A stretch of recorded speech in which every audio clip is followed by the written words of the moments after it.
that never came up is to send migrants to his doorstep. He finally said something about the illegals being dropped off where he vacations today. Sending migrants to Delaware. Do you have any comment or response to that, sir? He should come visit. We have a beautiful shoreline. DeSantis isn't going to Delaware. It's not a swing state. But every news camera in the country went. Have you ever seen this many reporters at the southern border? No. The flight's too far and it's dusty. You don't win Pulitzers at the border. Plus, the humidity messes up your hair. Trust me, I know.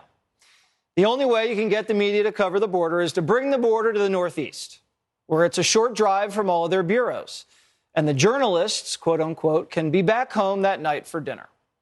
Ron DeSantis called them out for it earlier today.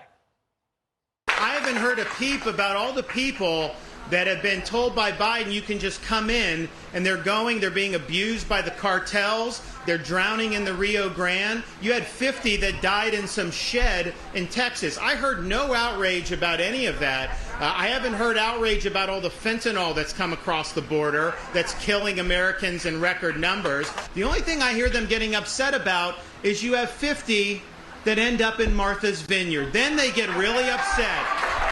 If we learned anything from Martha's Vineyard, it's that liberals don't want migrants anywhere near them. To them, the border isn't a crisis. The crisis is when illegals come out of the shadows. It's only a matter of time before the illegals at Biden's beach house get deported back down south where they belong. Biden's lucky that DeSantis is sending him the polite migrants. Could be a lot worse. A new report shows that Venezuela is emptying out its prisons, sending its most violent inmates, murderers and rapists, straight into Texas. Good thing Biden's building a $500,000 wall across his property. For someone who never sees anything coming, boy, did Biden get lucky. You know, the wall was supposed to keep Hunter in, but now it has a dual use. It'll keep the migrants out. This is a national security risk, and exactly what Fidel Castro did to the United States back in the 1980s. For Fidel Castro, it was tantamount to an act of genocide. With one fell swoop, he rid Cuba of thousands and thousands of undesirables. He emptied his prisons. He cleared the bums off the streets of Havana. Murderers, thieves, perverts, prostitutes, all were rounded up, sent to Mario Harbor, and put aboard boats bound for Miami. When socialists sense weakness, they pounce. For the first time in U.S. history, Border Patrol witnessed 2 million people breaking into our country. 78 of those were on the FBI's terror watch list, shattering another record. And just think how many got away while the Border Patrol was changing diapers. It's not safe for us, and it's not safe for the migrants. It's a death march. Illegals are raped, tortured, and extorted by the cartels. Many of them drowned in the Rio Grande. But Biden is basically in business with the cartels. They're in the same supply chain. Human trafficking is the only supply chain that Biden hasn't broken. And the man won't take any responsibility. Why is the border more overwhelmed under your watch, Mr. President? Because there are 3 countries that are there are fewer immigrants coming from Central America and from Mexico. This is a totally different circumstance. What's on my watch now is Venezuela, Cuba, and Nicaragua. And the ability to send them back to those states is not rational.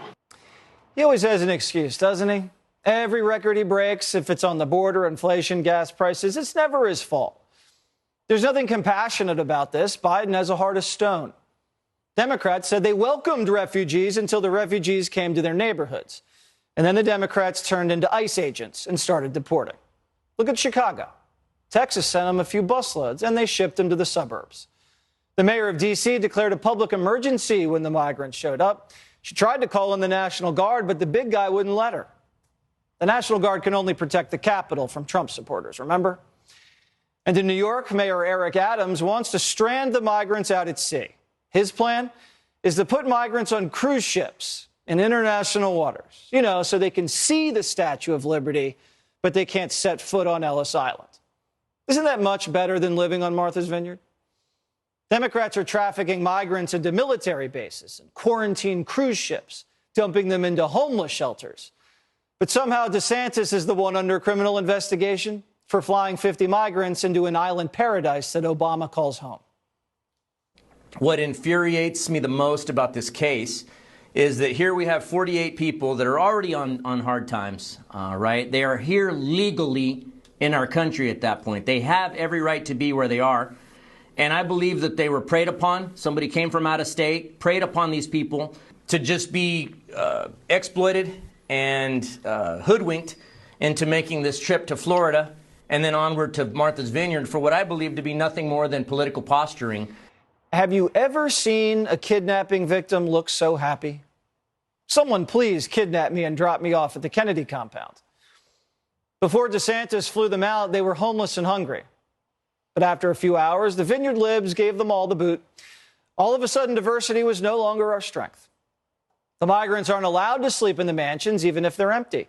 They aren't even allowed to clean the mansions. There's over 50 job postings in a local Vineyard newspaper, a job for every illegal. But the Vineyard liberals would rather go through a work shortage than have to live next to tacos, as Jill Biden calls them. Back in Texas, Sheriff Salazar, the guy who opened the criminal investigation into DeSantis, says there's plenty of jobs in San Antonio for the migrants. If you go to any restaurant in San Antonio, Texas right now, you're going to wait a long time to get your table, even though there's empty tables, because there's not enough wait staff to wait on you. You're going to wait a long time for your food because there's not enough people to cook it in the back. Half the cooks maybe aren't showing up to work or they've quit. Hire these folks. Open the border. The sheriff's hungry. Who cares how many terrorists come in? The quesadillas aren't going to cook themselves. DeSantis is under criminal investigation because he flew the sheriff's waiters to the Vineyard. Who is this sheriff anyway? Well, Primetime did some digging. The guy fired a prison guard because she supported Trump. He campaigned for Biden in Texas, even rode on Joe's bus. Not an electric bus, sorry, Kamala. But since then, Joe has given Salazar the cold shoulder. He's ignored every letter the sheriff sent. Maybe investigating DeSantis is his way to get the president's attention. You know how jealous girlfriends can be. 53 illegals found dead in the back of a hot tractor trailer. Do you guys remember that story? That happened in this sheriff's county, right under his nose. And the sheriff, who's supposed to be watching for that stuff, blamed Governor Abbott. The guy's obviously looking for a job in D.C. Instead of cracking down on human trafficking in his own county, where it's a hotbed for sex slavery, the guy would rather go in front of a camera and say it's a crime to make Biden look bad. He can't even tell you what law DeSantis broke. At this point, I'm not able to definitively say here's the statute that they broke, either federal, state, or local. But what I can tell you is it's wrong. Just from a human rights perspective, what was done to these folks is wrong. Democrats are investigating people. They aren't investigating crimes. Biden's the most prolific human trafficker in American history. He's been secretly flying and busing migrants across the country for the last 2 years. He doesn't give anybody a heads up. Half the time, the migrants don't even know where they're going. No one moves bodies better than Biden. The cartels have never had a better business partner. Biden flies thousands into red states in the middle of the night. But if DeSantis flies 50 to a blue state in broad daylight, that's kidnapping? This is how the Democrats stay in patter. Look what they're doing. They're trying to bring criminal charges against the two leading Republican presidential candidates, Donald Trump and Ron DeSantis. Trump's house gets raided because a librarian got mad, and DeSantis is under investigation for giving a few